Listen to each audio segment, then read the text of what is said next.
একটি লো ফ্যানের flush tank লাগানো হচ্ছে। এটা অবশ্য আগে একটা মিস্ত্রিতে কাজ করছে। এরা দেখেন এমনভাবে ফ্লাশের লাইনটা রাখছে, এখানে ফ্লাশ বসানোর মতন কোনো পজিশন নাই, সম্পূর্ণ টাইসে আটকে গেছে।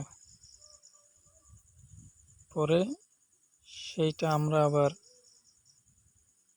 ফিটিং করে দিয়েছি, দেখেন কীভাবে। যদিও পিছনে একটু টাইস আমাদের ওই যে দেখা যাচ্ছে টাইস ভাঙা লাগছে, আমরা টাইস ভেঙে তারপরে এটাকে বসানো হয়েছে। কিন্তু এটা যেভাবে বসানোর দরকার ছিল ঠিক সেইভাবে বসানো হয় নাই। এটা যে মিস্ত্রি আগে কাজ করছে উনি ভুল করে রেখে গেছে।